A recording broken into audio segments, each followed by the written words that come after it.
Hello, everyone, and good afternoon. As you're all coming in, we're going to just give a second for folks to get in here, and we will get started with the first part of our two-day national convening, year 4. So excited for that.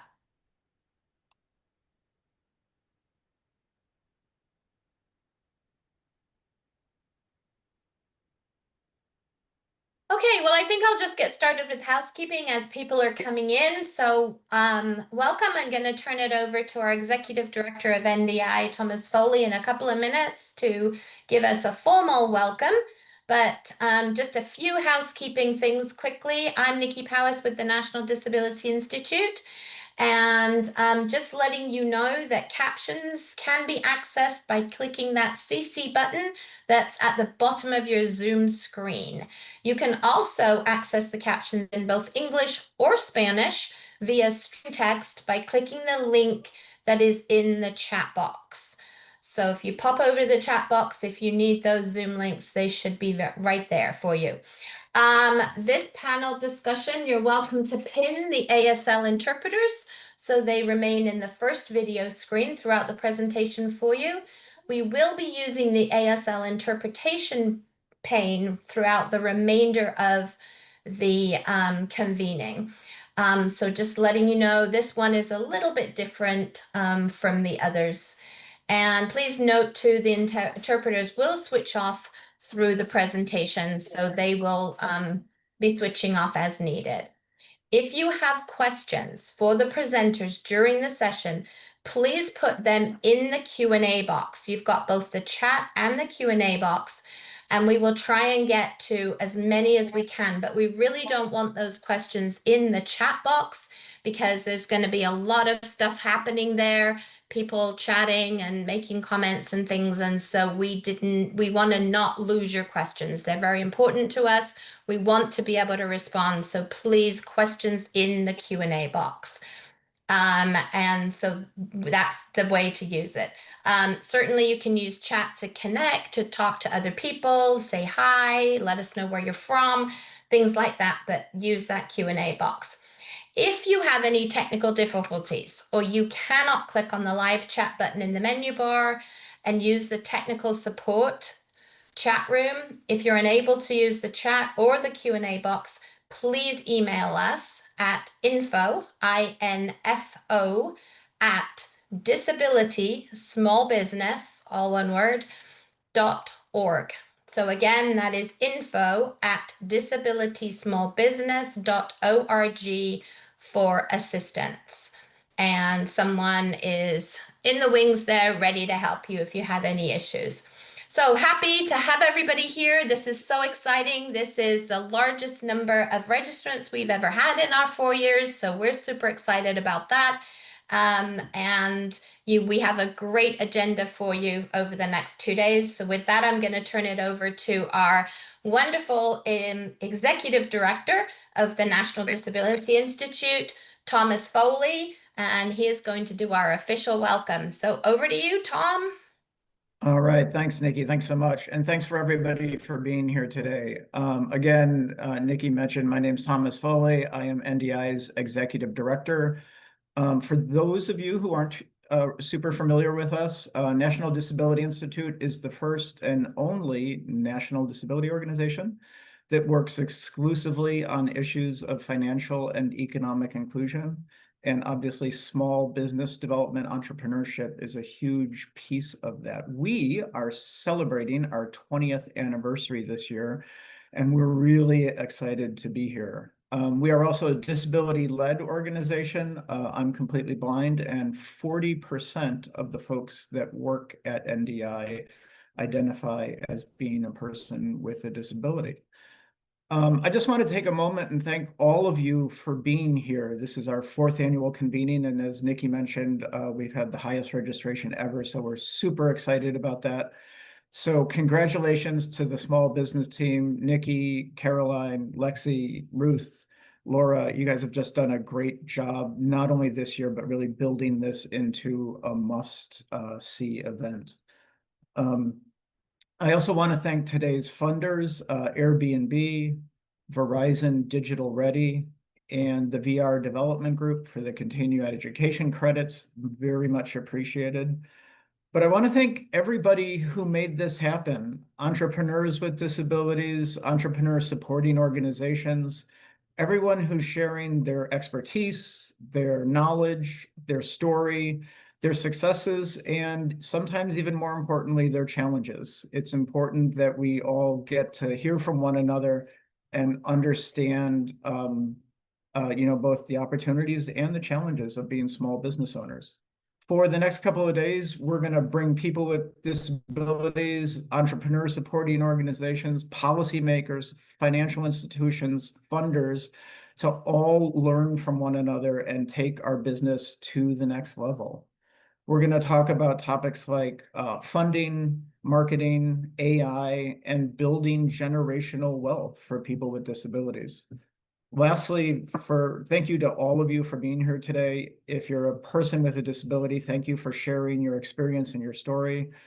If you're a support organization, thank you for being here and choosing to be part of the solution. Together, we can ensure that people with disabilities have the access to the tools, information, and opportunity to meet their talent, ambition, and potential.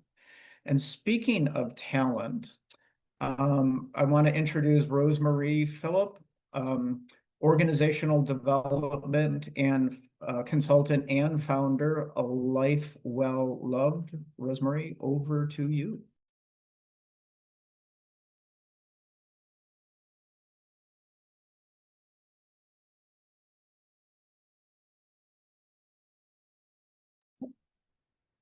Oh, I had to unmute. Thank you so much, Tom, uh, for the lovely introduction. I'm so happy to be here. Good afternoon, everyone. Before we get started, I just want to recognize our wonderful interpreters supporting this session. So you'll notice that we'll be taking some longer pauses throughout so that we can make space for everyone to participate fully. So thank you for your patience throughout. I'm Rosemarie Philip, and I live with invisible disabilities. I have a primary immunodeficiency and endometriosis, among other chronic illnesses, and that deeply shapes my work. I am a culture consultant who helps leaders build capacity for human-centered workplaces that people just don't have to recover from. And I'm also the founder of A Life Well Loved that Tom mentioned, which is a learning platform featuring tools created by disabled professionals that help people reconnect to what truly matters. I am delighted to moderate this incredibly meaningful conversation around what happens between the idea and the outcome, the sparks that start it, the doubts that test it, the choices that turn it into something tangible. And I'm joined by a remarkable group of founders who've each turned an idea into something that changes the way that we think about access, innovation, and possibility. And so I'll invite each of them to briefly introduce themselves before we dig in. And so, Maria, would you like to start us off?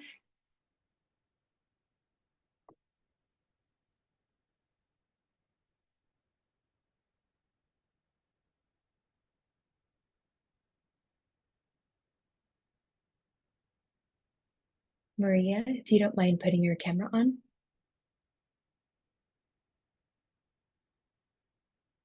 Or do we have Michelle?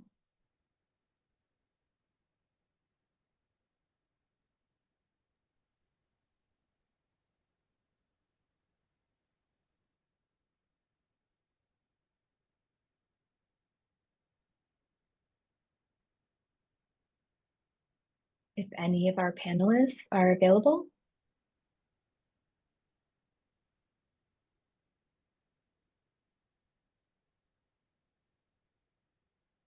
Looks like we're having a few tech issues, so just bear with us. No worries. Ah, there's Michelle. Hi, everyone. Hi, it seems like we were having some technical issues this morning. I think we were all really excited. Can you hear me okay? Can you see my screen? Yes. Okay, all right, great. Michelle, if you don't mind introducing yourself and share a little bit about the work that you do. Great, sure. Hello, everyone. I'm Michelle Lapides. This is my sign name. I'm deaf entrepreneur of dozanü Innovations. This is the sign name of the company. We've been in operations for almost 9 years. And our goal is to integrate accessibility and innovation. And we have three divisions. The first one's marketing, the next one's accessibility and technology. Really, our focus in our niche is to help brands reach the largest minority group in the world, which is the disability community. And we hold over $18 trillion worth of spending power, which is huge. Our flagship product is Pivot, and this is how it's signed. It's a language access technology that makes information accessible with sign language, audio, and text. And did you know that sign language has over 300 plus global sign languages all over the world? We use American Sign Language, which is one, which is what I use, but there's over 300 global sign languages. And Pivot will make sign language accessible as a direct source, which is the first time it's ever been able to do that. So I'm so excited to be here with all of you.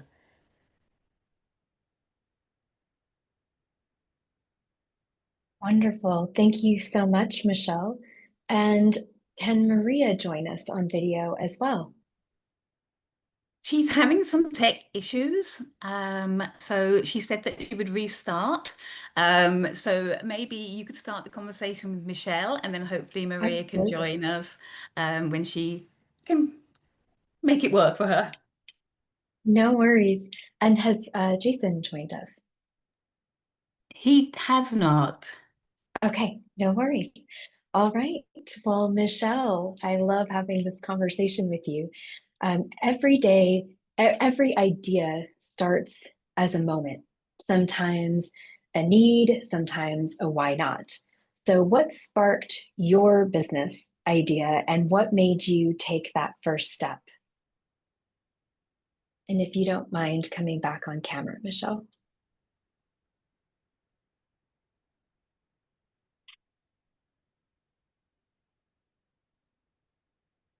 I've just heard that Jason is here, so we are going to hopefully get him sorted as well. I apologize, Mm. everybody. Tech gods are not in our friends at the moment. Jason, are you able to come on camera?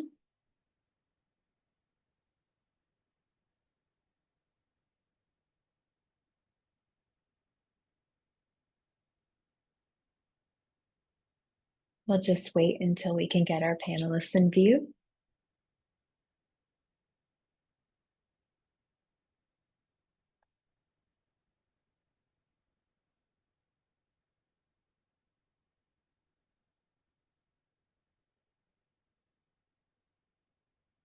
Checking.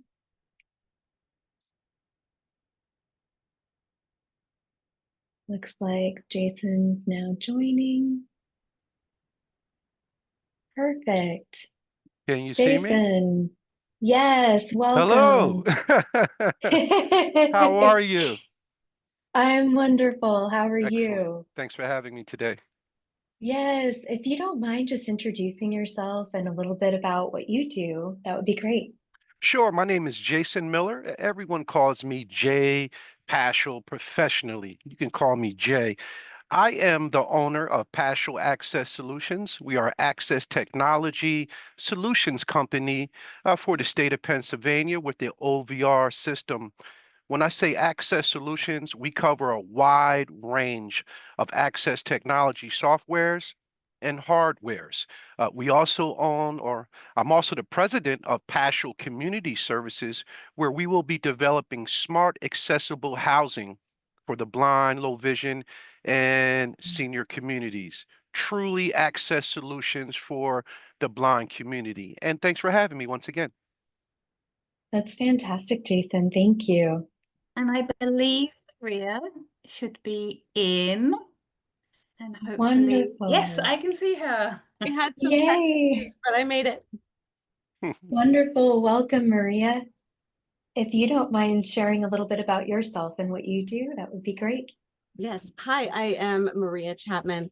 I am the owner of Connected Ghostwriting and the founder of Journey to Success. At Connected Ghostwriting, we write content for mental health and social justice professionals. And Journey to Success is a nonprofit serving the disabled entrepreneur community. I started Connected Ghostwriting when I was paralyzed from 2 different neuromuscular conditions. I have chronic inflammatory demyelinating polyneuropathy, or CIDP, and myasthenia gravis. And I am thrilled to be here at the convening and looking forward to sharing my journey with you. Wonderful. Thank you so much, Maria. And I'm just going to see if Michelle can join us on camera as well. Currently, my computer is not letting me join. I'm so Certainly. sorry about that, but I'm testing it right now, and then I'll join back again. So thank you for your patience. No worries, Michelle, if you don't mind just letting us know once you're in, and then I can include you in the conversation. So thank you. So I had started off with the question around that every idea of your businesses starts at a moment, and whether that's a need based off of something we've faced, an experience we've had. Sometimes it's a why not. So what first sparked your business idea, and what made you take that first step? Jason, if you don't mind starting us off, that would be great.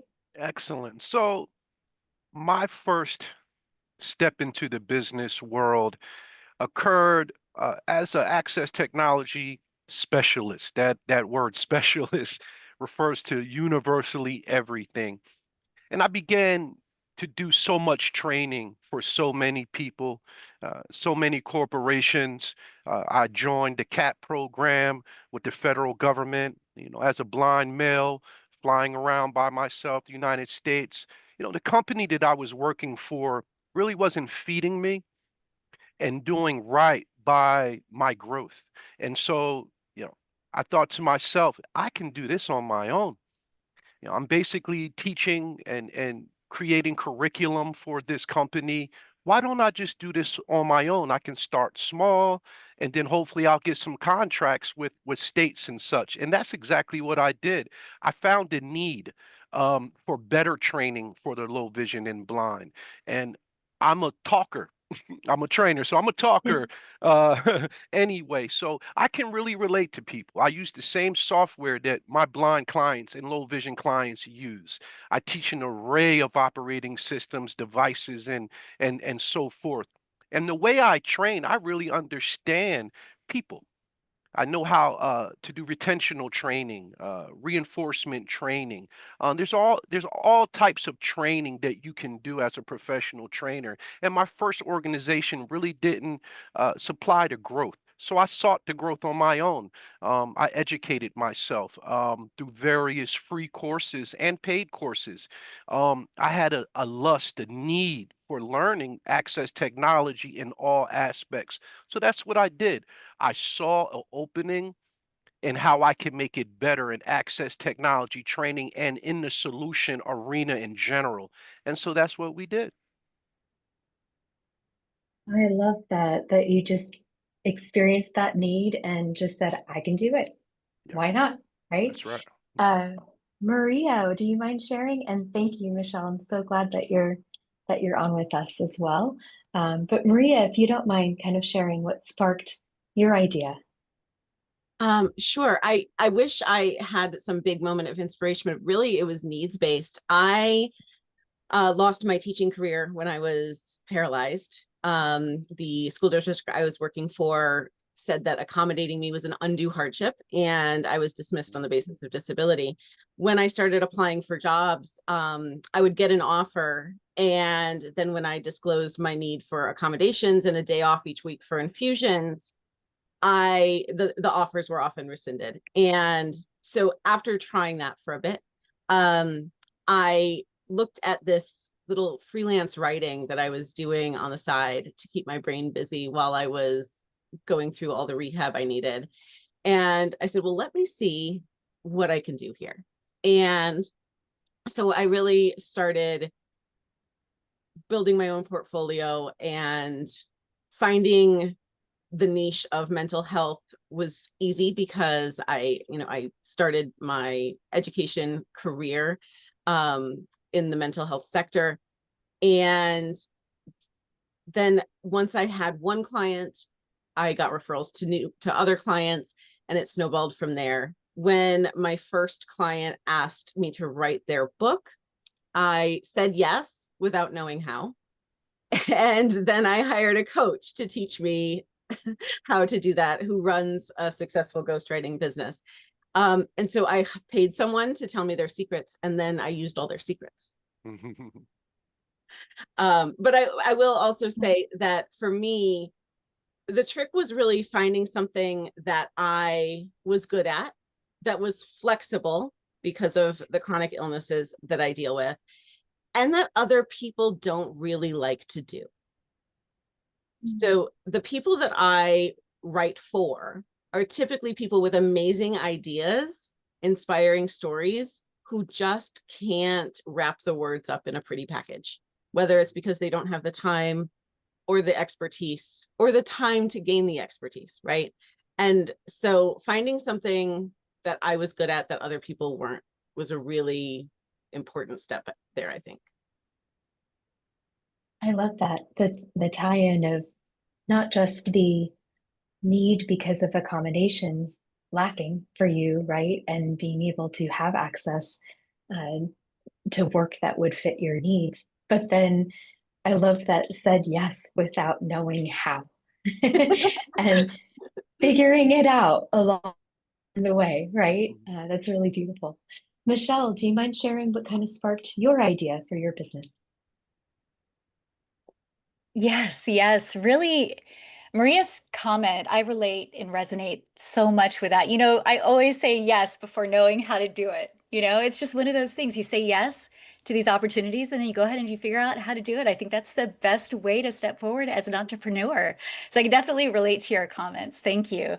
Thank you for sharing. So what sparked my idea of doing this and doing all the things I did at dozanü really started from being annoyed. I was annoyed. I really was annoyed that so many people out there in the marketing field didn't do marketing right. They usually would exclude or forget the biggest minority group in the world, which is disabled people. And I saw no authentic representation in marketing. And I looked around and I was just tired of it. And I was asking myself, why isn't this done right? So I decided to go ahead and do it. You know, instead of sitting around waiting for someone else to change it, I decided I'd go ahead and start up and build up dozanü so we could start in this space where deaf, disabled professionals can work together and we can create, make ideas happen. We could start building together, whatever it is. And we support the largest minority group. It's really, it's this, I was annoyed. It comes down to that. And I saw a solution and a gap that we could fill.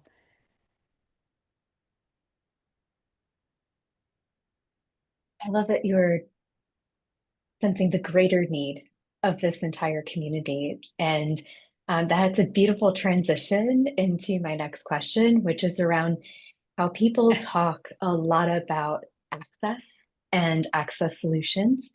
But what does that actually mean to you in your business? How have you guys been able to put that into practice, whether that's through technology, design, or just your way of work? And whoever would like to start, you're welcome. I'm happy to start, Rosemarie. Thank you. For me, the biggest roadblock to traditional employment early on was that I needed weekly infusions. which were 8 hours. And I had someone come to my home, but I wasn't able to work during them. I did try. I tried to push through and work, but when the Benadryl would kick in, I couldn't, the brain stopped. So having work that sort of fit around my medical needs was really important. And it was not something I could find without creating my own business. So choosing to do something that is service-based, like ghostwriting or marketing, allows you to be flexible in that way. The other thing that has been really important is that I disclose my disability and accessibility needs to all of my clients. And what that means is when I have to move a meeting because I am having a flare, when I have to cancel something or push back a deadline because of a medical need, there's understanding built in. And I also think it's helpful that I get to pick my clients and not work with people who don't understand. And then the other thing is designing a workspace that works for me. I have an adjustable height desk. I have the right chair. I have a treadmill under my desk in case I need to move, because sitting with my conditions, sitting for prolonged periods is problematic. And I have a couch if I need to take a nap, and that's all in my home office. So whether I'm infusing or just having a rough day, I can still do my work in the space that I've created.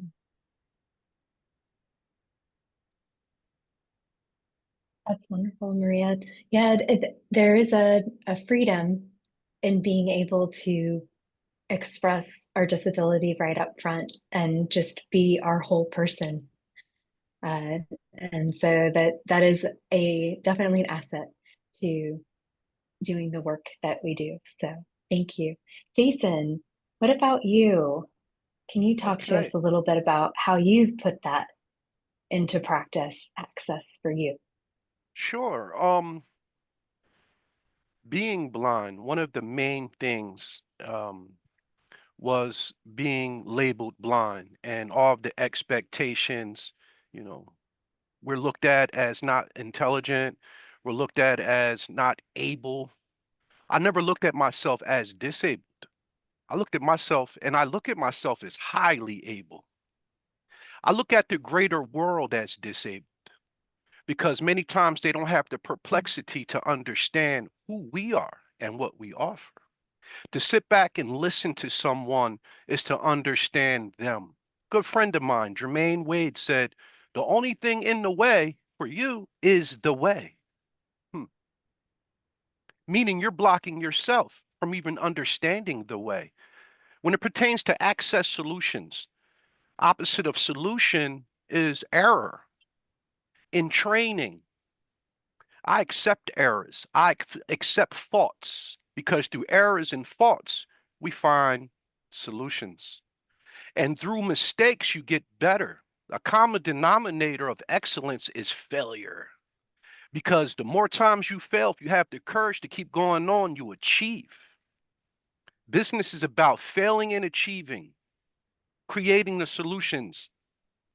Like Michelle said, you know, many of her solutions are right in her office. That works for her. She found that solution. That's what access solutions means. In training, I train a lot, many people per week. I tell them to take your time. We start with a review, and then I ask, so what you had problems with today? Or over the last week? And they tell me, and I examine and I watch them. I said, or I'll say, after we create this mistake, don't forget, because mistakes add up to equality. Because once you fix that mistake, you move forward to a new achievement, a new objective.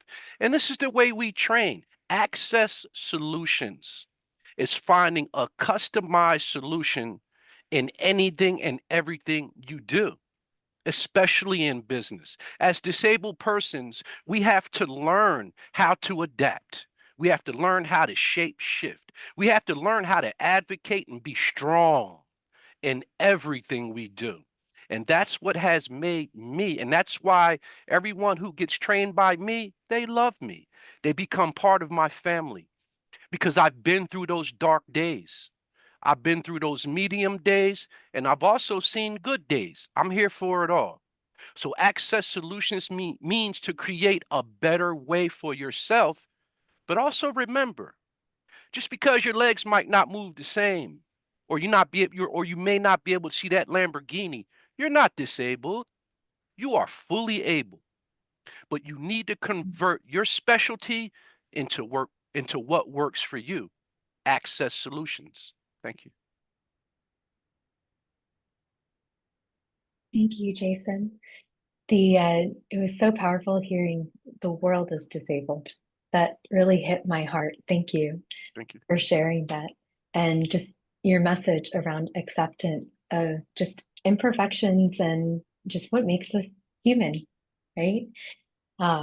Michelle, if you don't mind answering the question. And I also noticed in the question and answers that someone asked why the name dozanü, if you don't mind sharing that along with talking about access. Sure, sure. I get that question often about why dozanü, and they say it's such an odd name. And I said, yeah, we're the ones with the weird name. You know, Google, right? We use Google every day, but when Google first came out, no one knew what that word meant. That word was just made up. It was a made up name, made up word. And it's the same thing with dozanü. We picked it because we felt like it was a good match. We like to say we do it. We do it. We see so many consulting firms out there saying, oh, okay, let me give you some tips, or I suggest this and this, or you should do that. But who's going to do the work? And so we do it. So we're dozanü, and the U has the umlaut on the top, the two dots above the U. And I feel like that represents eyes. We're a deaf phone company. We are very visual. We communicate with sign language. We communicate with our hands. We are visual. We could see things, and it goes into all of what we design. So we thought really fit us. Innovations, because we're focused on everything. We focus on inclusive innovation. So what we do, thanks for asking. All right, so now on to the other question that you asked about access and what does access mean to me as a company? Well, I mean, really access, it's not a checklist, Tess. It's just not. It's in our DNA. We need access as an individual every single day. And we see this need to layer access in marketing. And that's why we came up with that slogan, accessible marketing is universal marketing. It's because we recognize that whenever you make your marketing accessible, you're going to reach bigger audiences. It's just because the more accessible you make your content, the more people can resonate with the content because they understand your content. So it just becomes this universal thing. And whenever you prioritize it and you prioritize accessibility in everything you do, not just marketing, you benefit everyone. For example, I'll just throw out some fun facts, some fun things that a lot of accessibility really things that are out there are innovations that started out to solve something for the disability community. For example, texting. Someone came up with texting, but it was for deaf and hard of hearing people on how they would communicate. So they invented text and now everyone uses it. Everyone texts each other. So that innovation came from this accessibility, and we shouldn't split them. They really are something that should be one and the same. Also Zoom, like we're in now in this webinar, we're using Zoom. We use Zoom light years before the pandemic. The deaf community was using it all the time to meet with our clients, internal meetings, because we needed to see each other. We needed to communicate with each other. So we use this a lot for a long time. And a lot of people didn't understand what Zoom was or how to use it. So I'd have to explain it to them so they could adopt it later on and use Zoom for everything else. And now everyone uses Zoom. So there's another example. Really, I would say another thing, access is not something that we're offered. It's just a way we operate. Oh, I love that. That access is just how we operate. And you know, even when we design, we're still building inside spaces that are not necessarily keeping us in mind, even when we are upfront about our disabilities, right? And so let's talk about what that's really looked like those early realities and truths that you guys have had to navigate along the way when turning that idea into a reality. So, whether that's financial, physical, emotional, or even systemic, right? Those spaces that we exist in and don't have a lot of control over. Oftentimes we don't talk about that. We see the shiny object of the successes that everyone on this panel has had with their businesses, right? But we often don't talk about those early truths that you had to face initially, when building your business. So, what are some of those initial challenges and how did you overcome them? Maria, would you like to start with that? Yeah, the one that stands out to me is the emotional challenges. And I remember, and I wrote about this in my book, but I remember the day I got the Teachers Retirement Board paperwork saying that they were medically retiring me from teaching. I was sitting on the couch and I sort of kicked the walker over, like I was having a tantrum. And I said to my husband, but I'm not good at anything else. And for me, losing my career sort of mid-season, I had 15 years in education at that point. I really believed that at the time. And I think often when something happens in midlife, like it did for me, that sort of derails what we thought our plan was going to be. That imposter syndrome, or that, can I even do this, really creeps in and can completely not paralyze us. I'm going to use that word because I've been there. And fighting through that is really difficult. And I think having a good support team in place can really help, whether that's mental health care, doctors who actually listen to you, or supportive family and friends, I think really is very important. And so that community piece. And if you don't have that, finding it through networking or hiring a coach, if you're able to do that, there are ways to build support for yourself if it doesn't exist where you're sitting today.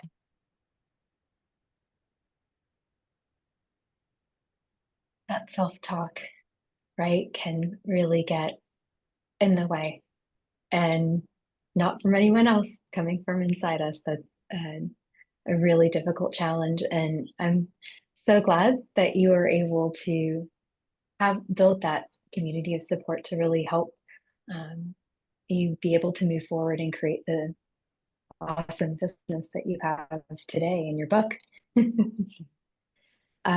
Michelle, would you like to pipe in a little bit here? Yeah, absolutely. Sure. So really the challenges as a disabled entrepreneur is really twofold, financially and systematically. I mean, the system wasn't designed for us in mind.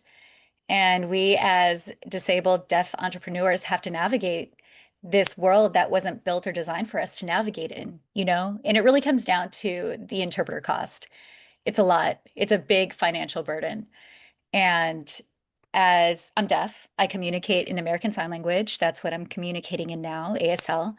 So, we're going to need an interpreter in every sales call, in every sales pitch. For people who don't sign, we call people who don't sign signing impaired, meaning they don't sign, right? So we need an interpreter for them, not for us. That's our take on it.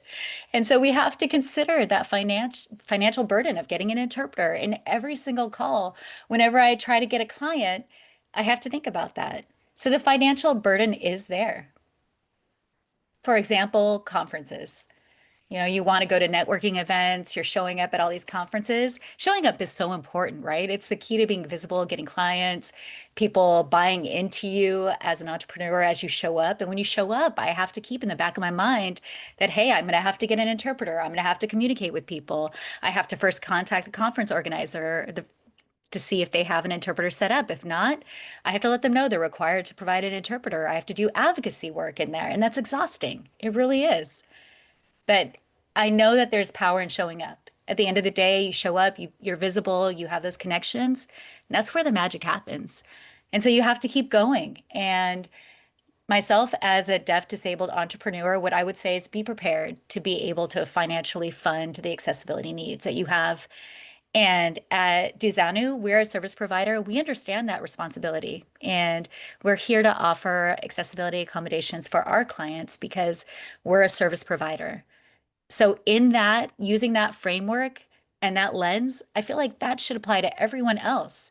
Whoever's offering services, they should provide accessibility. But again, it's the system is not built for us, and we know that. So we have to be proactive and we have to be able to fund our accessibility needs. It's not exciting. It's not exciting, but it's the truth. And if you don't mind just going a little further with that, Michelle, as to where did you initially find that funding in order to get there? Yeah, that's a good question. We bootstrapped this company and it's been 9 years and still this we leverage tools, what's available out there, for example, Zoom.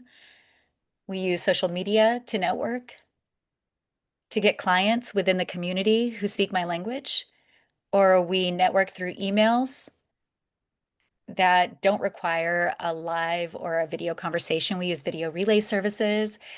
Those are tools that I just shared that we definitely use so we could actually show up and continue offering the services and inform people that we're here and we can work with you. And we make the system work for us to be better, to serve our clients. I mean, really, the funding piece, if we're going to talk about that and accessibility, there's different ways. I've heard of a lot of different ways out there. Some people get grants. Some people will go ahead and outreach with their local VR office, vocational rehab, to get accommodations. There are options out there, but I definitely use all the tools out there that I could use to leverage and then to show up. So that's what works for me. And maybe this won't work for everyone else, and I recognize that. Thank you, Michelle. And Jason, if you don't mind also following up with, turning that idea into reality, what was your initial biggest challenge? We've talked about emotional, we've talked about financial. You can pick whatever sector you'd like, but then, yeah, if you don't mind also adding in how you've financially been able to support, and I'll come back to Maria on that as well. Absolutely. I laugh a little bit after what Michelle just said. The system wasn't set up for us. That's what fueled my fire. And that's what keeps me going on every single day, every day. But initially, when I first set up Paschall Access Solutions almost 10 years ago now, and we are also state providers here in the state of Pennsylvania that cover a 5-county region, and we're in every region every week. Initially, figuring out what to set up LLC, sole proprietorship, nonprofit, S Corp, C Corp, I had no idea of what I wanted to do. And I remember sitting in on a SBA meeting way back in 2016. We opened in 2017, almost 9 years, excuse me. Math is a little crazy today. Excuse me, too much coffee.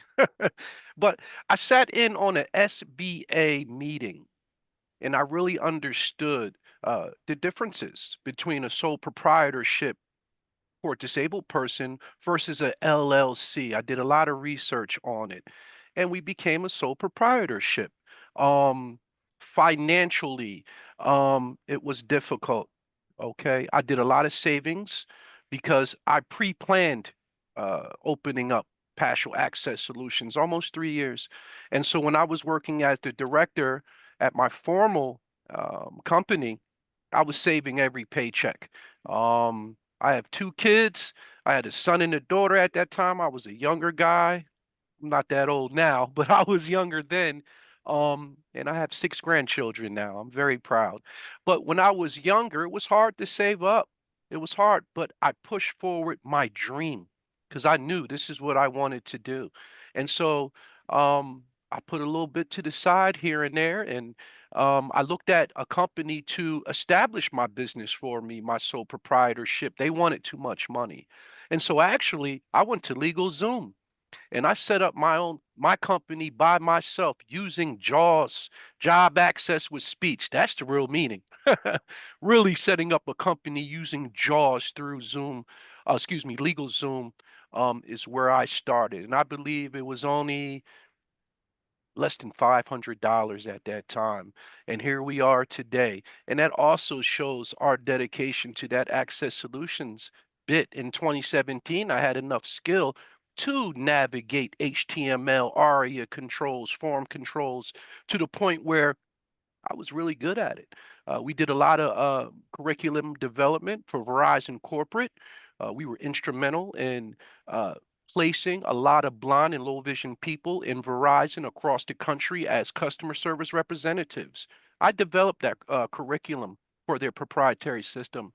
And so, to make a long story short, my biggest hurdle was figuring out what type of structure do we want to create.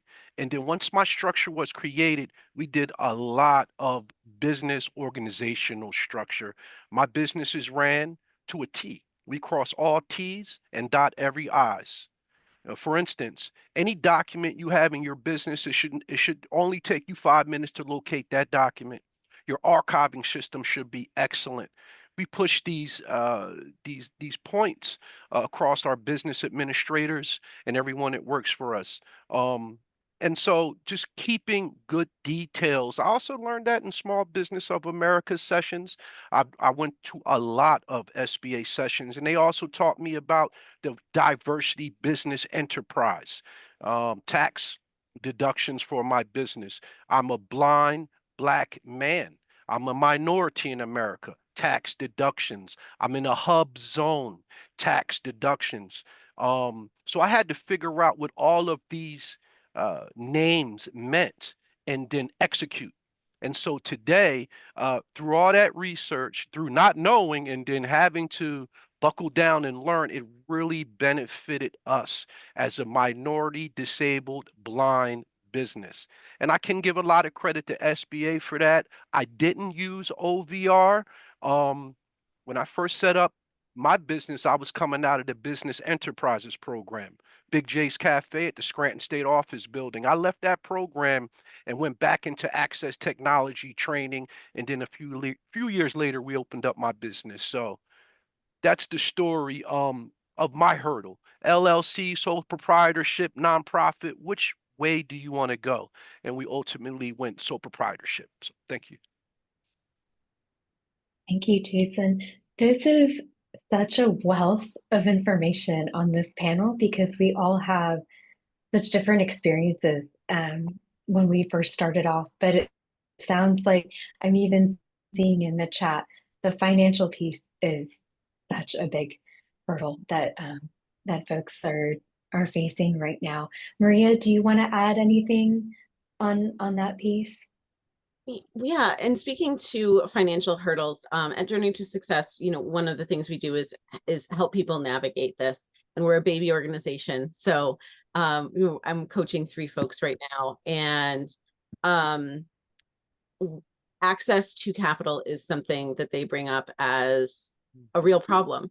And what I would say, and what I say to them is start talking about that problem in every space you go to. Because when I did that, I learned that my local community bank has a free small business course that you can go to, and it's offered virtually or in person. And if you complete their course, they'll give you a $5,000 line of credit to start your business. Vocational rehab centers will often have some business grants available. The application process can be tedious. but you can find support in filling out those applications as well. There is support available. And so every space you're in, every networking group you're in, don't be afraid to talk about money. A lot of us have that fear of saying, well, I need money to start my business, because we have some story in our head that needing money makes us unworthy of having money. But we all need money, and we are all worthy of having money. And then the other thing that I would say is that once you have some money, make really careful decisions about what you're doing with it. I'm in the next session. I have a session on time, energy, and money, and I'll be talking about some of the systems I use for managing money and making sure that I've already made the decision about what percentages are allocated to what pieces of my business, so that it's not an emotional decision when the money comes in. And I'm sort of rewriting that I'm not worthy story, and then making good decisions. But don't be afraid to talk about it. Lots of banks have small business building programs because they want you to have your accounts with them. So I'm in Connecticut. Liberty Bank, I see in the chat somebody asked. So I'm in Connecticut. Liberty Bank in Connecticut has a small business program, but they're a small community bank. So look around, talk to people, talk to your Chamber of Commerce. Don't be afraid to let people know that you're looking for money, because it's out there. Wonderful, thank you. And I saw a question in the chat around what was your estimate, if any panelist can speak up here, what was your estimate for your startup costs initially? Because you've all spoken to the different combinations you might need, right, in that process. So what is your estimate of that startup cost for each of you? So I'll start, if that's okay. I made the decision to start a business that had super low overhead, right? So I started freelance writing and turned that into ghostwriting. So early on, my only overhead was the cost of a computer that I already owned, right? And then as I had money coming in, I had already made decisions about what percentage of that money I was reinvesting in the business. And so then I could make decisions about, is that going for professional development for myself or software, or is that going for hiring someone so I can delegate some tasks and take on more business? And so starting with really low overhead, and there are lots of different businesses that you can do that with, is a really great strategy if you're low on resources for startup capital. Thank you, Maria. Jason or Michelle, do you mind sharing? No problems. Your Would you like to estimate go, of Michelle? startup costs? Oh, no, Okay, you could go ahead. You have the floor. Thank you. So we didn't have a lot of overhead when we started. I was actually still working as a director for the other company. So I was kind of using my work computer a little bit to do my first set of trainings. After the legal Zoom, which is about $500, I did open up a bank and a website, all of your usual business stuff you should have as a business person. I would say no more than $1,500. And trust me, that was a lot of money for me at that time. But we were successful, and we just, learn how to save as a independent business entrepreneur that's disabled, because it may be good today, tomorrow might not be as good financially. And so a good savings plan is very important. I would say about $1,500 for Paschall Access Solutions, yes. Thank you, Jason. Michelle? Yeah, so for me, budget to start a business is the cost of a laptop. I mean, really, it comes down to the laptop. It's your outlet to connect with the world, the laptop and Wi-Fi, right? Those two things. So I guess today, MacBook Pro is probably what, $2,000 roughly. So I would say that's the startup budget that you need to have. But with that, going back to just the key to scale, and you have to look at scalability of your business. You got to start small and then you work your way up and maybe you start exploring things that you can offer yourself. You know, for me as a marketing company, we started things that we could do ourselves, things like designing brands' logos. That was our bread and butter back in the day where we would design logos for, you know, not that much money. Now we've definitely scaled, but we would start small. We'd start building websites because we knew we could build the websites ourselves. We knew how to code, we knew how to design. So we did that. And that's what we offered. We offered services that we could do internally. And we, you know, you'll have a waiting list if you have enough clients in your pipeline waiting until you finish those projects. You get the money from the first project, start investing it back in the business, and you start scaling up and growing. And scaling, it's the same idea as when you look at low overhead costs. There's a lot of cost effective and free tools that are out there. So for example, Canva's out there, and Canva really is amazing. It's an amazing platform for designers, low cost to get in. You could start with the free plan if you want. And then if you start trying it out, you see that the demand's there in your business, start investing it a little more, get the paid plan. Once you start getting paid from your clients, then you could start increasing the plans that you have. So start scaling up along with your clients when you have more clients in your pipeline. That's definitely something that's worked for me. Something else that I've done for my software, the tech division of my company, Pivot, what I was talking about earlier, that wasn't cheap to build, that software. It wasn't. We had a big vision in mind. We wanted to check off all of the needs that we had with this big vision to achieve everything that we wanted. Language access, direct from a source. That software was not cheap. And how we funded that was, well, really, it took us 8 years to build. dozanü as a company, as a marketing company, and then we went into an accessibility solutions company, and that was just from years and years of our work. And we took that, and from there we invested in the software. If we started dozanü as a software tech company from the start, it would have been impossible because we would have needed to get funding. We would have been exploring business loans, but as a bootstrapped company, we had to go ahead. We had to scale very slowly and steady. And we had to do that for massive growth. Thank you, Michelle. And I saw another question that is a bit tied to this too, is how, and actually my next question too, how much of your clients, what percentage would you say are disabled? Every one of them.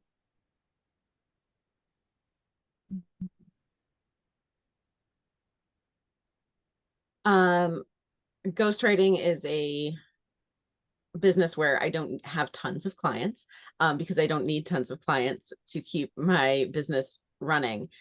But I would say right now today, about half of our clients are disabled or neurodiverse.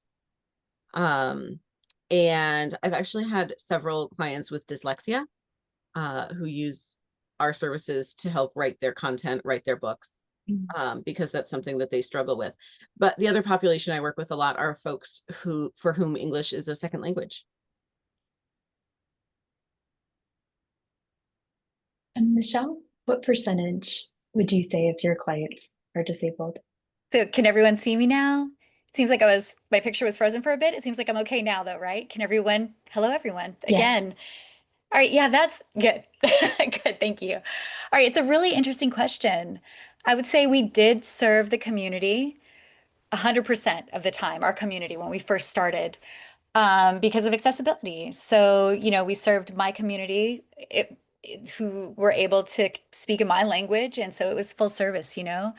But now, really, most of our clients are not disabled themselves, but they need support in reaching out to the disabled community, and that's where we come in. And with dozanü, we market. We're a marketing company. We're a company that supports increasing their reach to people through either their marketing efforts or building their websites or making websites accessible, writing accessibility copy or accessible copy or accessible images with images descriptions. So all of that we work on, and then also accessible solutions because you know people want more. So we established that accessibility division to really provide full accessibility solutions to meet their accessibility needs. And then we went into the technology, which is Pivot. So really, I, I lost my point here. Okay. Am I frozen still? Or can everyone see me? No. Okay. Sorry. No, technology. It's so frustrating. But but now we support companies who want to make their content accessible in sign language with Pivot. And that's what it comes down to. Our clients who we serve, they're not disabled right now, but they need support in reaching the disability community. Mm. And in my two businesses, one business, I would say the Life Well Loved side, I'd say about 90% of the clients there are disabled. And in my organizational culture work, as I'd say a small percentage claim the name of disabled.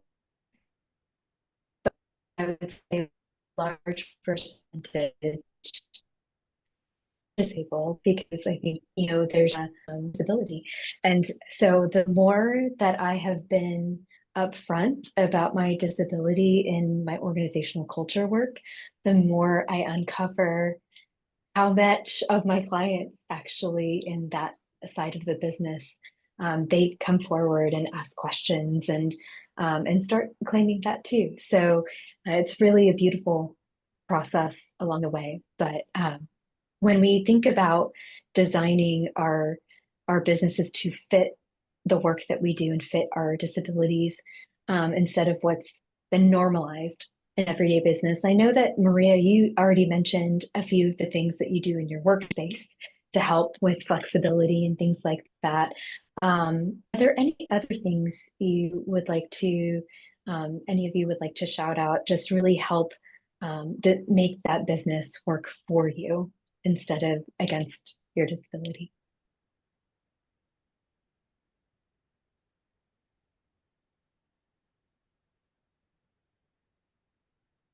One thing I will mention is, and I saw something in the chat, someone was asking, they have to use assistive technology and they feel like people hesitate to work with them because they need that. And what I would say to that is lean in to what makes you unique or different.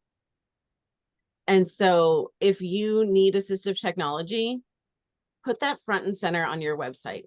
Let people know that right up front.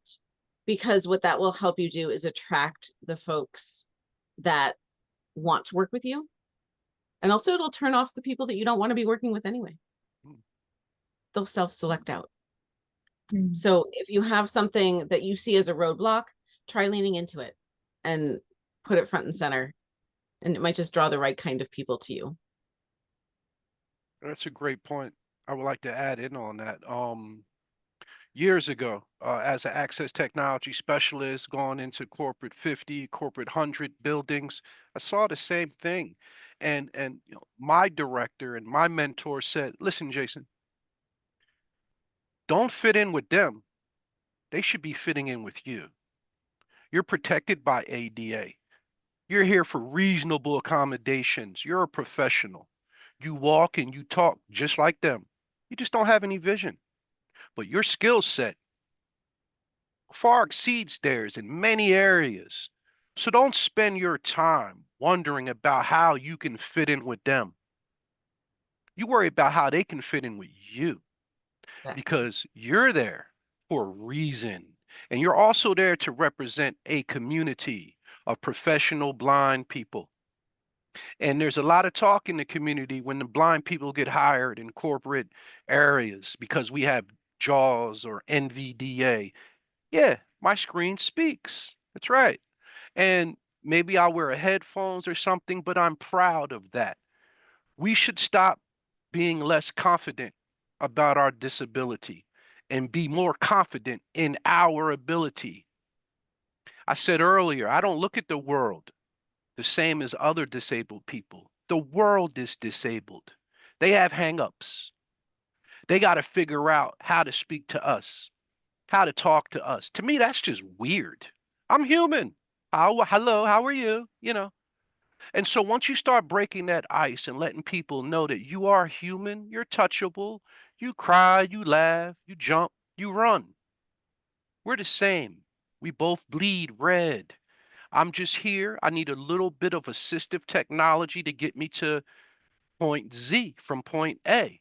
Many times, and I'll tell them, you use a mouse to point and click. I'm a master of Windows legacy commands. With 3 keystrokes, I can get to an area on that computer. It would take you maybe 2.5, 3 minutes instantly. That's the skill set. That's the ability. Learn who you are and shine from within. Remember, the only will that gets changed is the one that squeaks. That's something to always remember. Thank you. Thank you, Jason. I'm seeing in the chat a lot of applause, essentially. Thank you so much. That's so true. Michelle, did you want to add anything? Yeah, really, Jason, I love the points that you made, and you're spot on. You're exactly right. We're human. That's the bottom line. That's the foundation of everything. We're all human.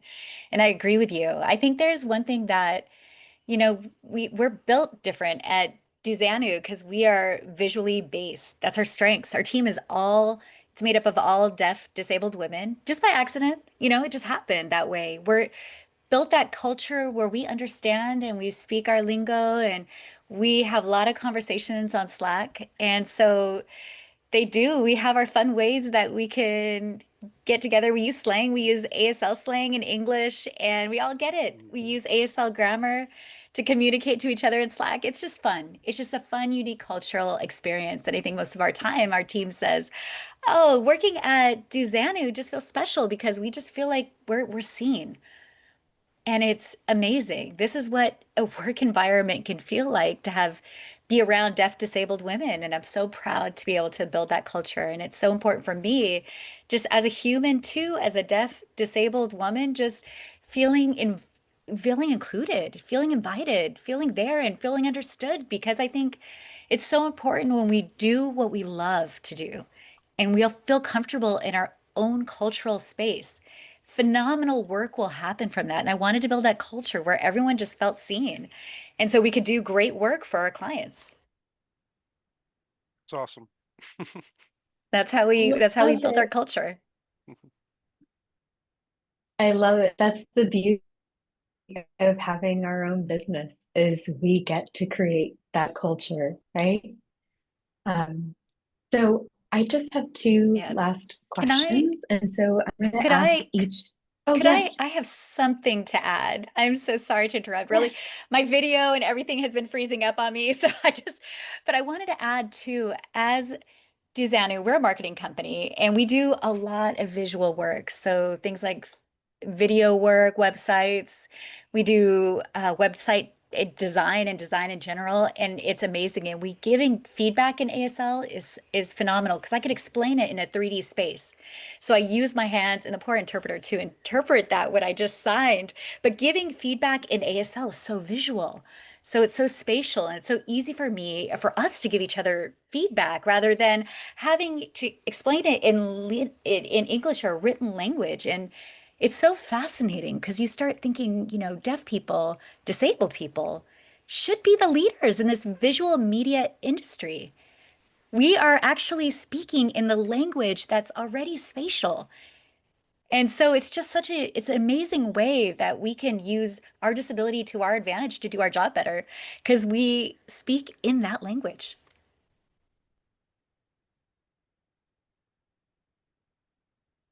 That's beautiful. Thank you.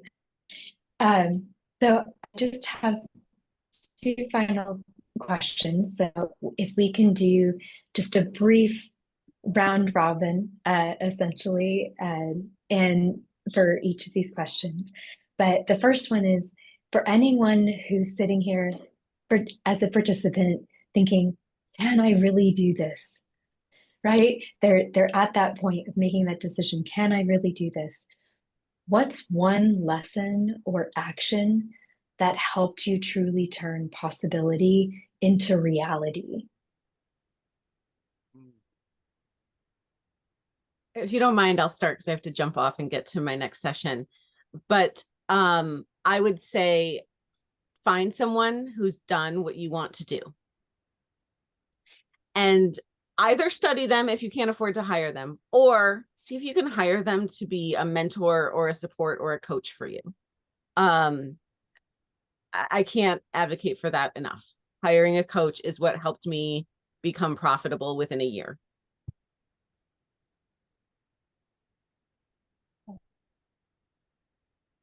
Hey, this is Jay. What I can say is, initially I did start with a mentor also.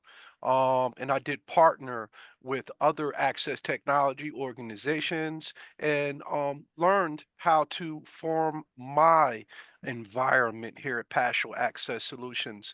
When it came to Paschall Community Services, I worked through Villanova School of Business here in Pennsylvania, Villanova University, and I worked with a grant professor and business professor, and he really mentored me. So I would say partner and mentor with those that you want to be like and mimic their behaviors, yet create your own.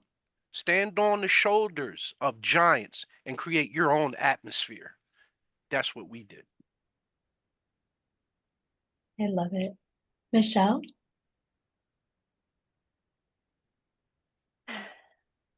I really like, I just gonna want to piggyback on what Jason just said again. Yes, partnership. It comes down to that partnership. That's the key. You know, we can't do everything ourselves. We just can't. And our services can go so much further. Like I said earlier, it's so important to scale your offerings. And so that way you could do things yourself without hiring out because, it's cost effective that way, but scale. And if you're thinking, I could do this, but I need a partner just to amplify and to finish this project and to deliver it the way that I want it to perfection, find a partner. Find someone, who does it different and a good service and partner with them. And then you can make magical things happen. Just like I mentioned before, this system is not built for us as disabled entrepreneurs. So we have to navigate the system that's not built for us, and we have to find our way around. And we have to get access for ourselves. And that's a skill that we have innately to help us become better entrepreneurs. Being an entrepreneur is not something, there's no manual, there's no guideline saying, hey, this is step number 1. You're going to have to do this first. And then here's step number 2. You're going to have to do this. There's nothing out there like that. I wish there was instructions out there, but there's just not. And so you have to figure out what's best for your business, best for your clients. You have to figure out and navigate through everything, just like any life experience as a disabled person. It really, so many parallels to that. And it comes down to just doing it. Just do it, There's so many people out there. They have all these ideas and they're amazing. But the magic happens when you actually act on it. You have to just do your idea. You have to have that idea become the reality. And that's how you unlock all the possibilities. I mean, if you're on the fence, you'll never know until you try. You just got to do it. And if it doesn't work, fail forward and keep moving on and keep going on. And if a new idea comes on and move on it, and maybe that one goes, and then maybe you learned your lesson from one idea and you start moving forward and you're going to become a better person overall. Just do it. I love that. And one common thread I heard from all 3 of our panelists is just sharing that experience that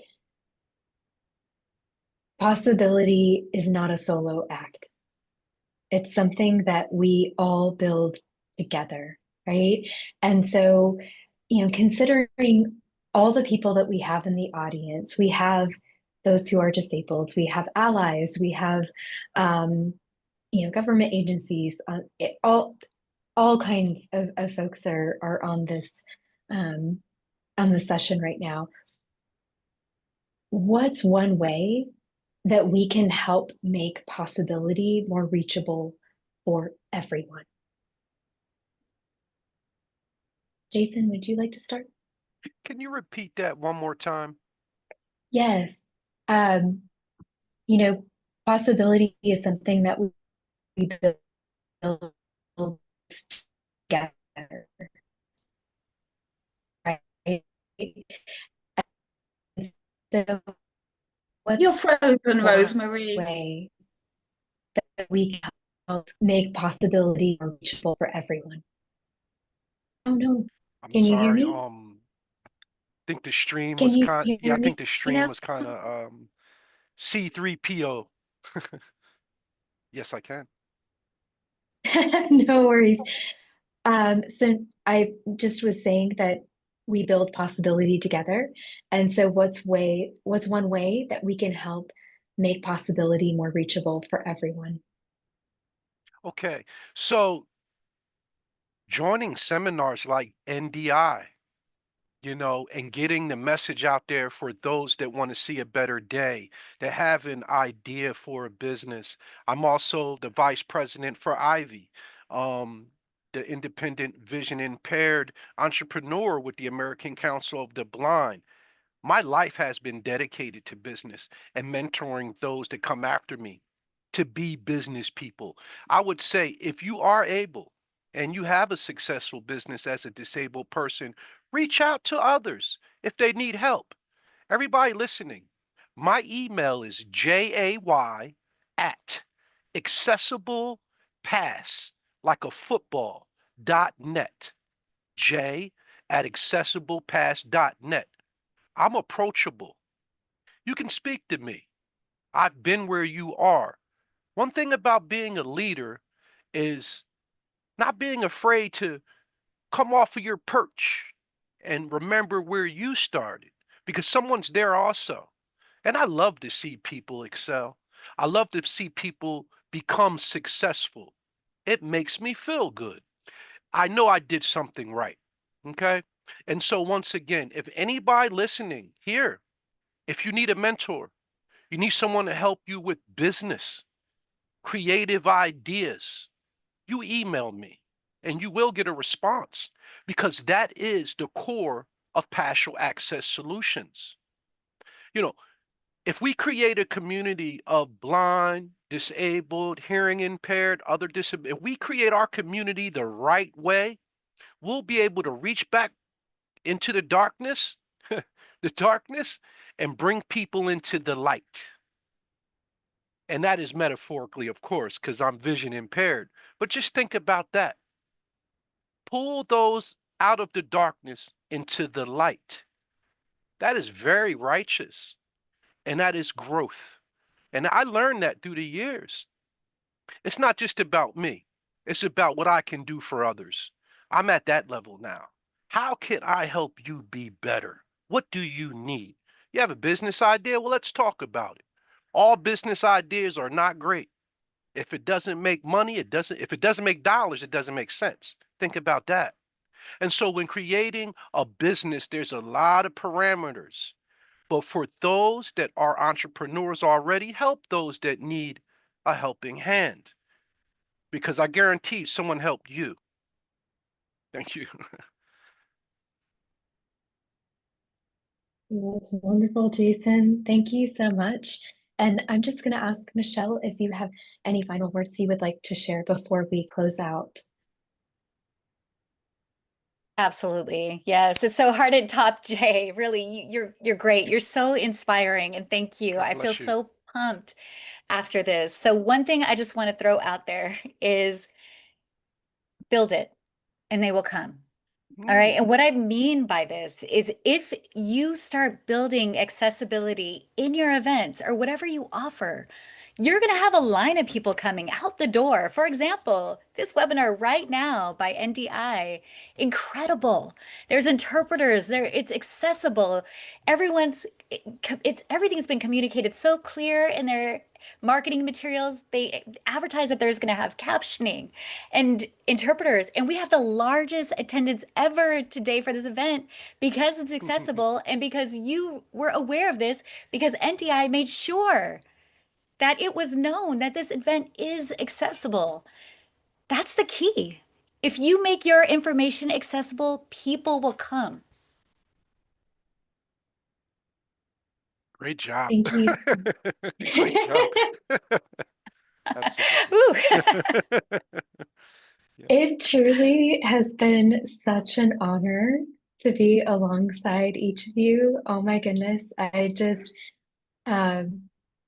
The humanness on this panel has just and the honesty and the depth. Thank you for showing what it really looks like to bring possibility to life and inspiring a whole lot of people here. So thank you, thank you, thank you. And thank you to our interpreters as well.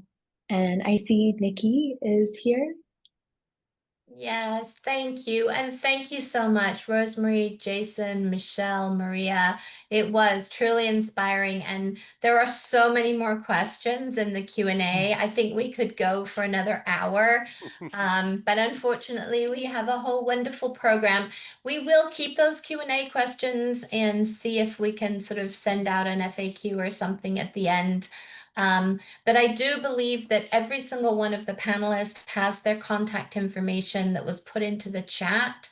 There was specifically a question about a deaf-owned business, and I'm sure that that person would love to connect with you, Michelle, and get some information there. Sure. So with that, thank you, thank you, thank you. Thank Just you. inspiring, wonderful. Thank you. Remembering, contact information also can be found by clicking on the session on the live event page to reach any of the panelists that were here today. Also, please don't forget to complete a brief feedback survey, which we will also find there by visiting the live events page and clicking on the rate this session. We love to hear from you. We love to know what you'd like more of. So please, please go to that. So we are going to take a little break. Our interpreters need a few minutes to get to the next session.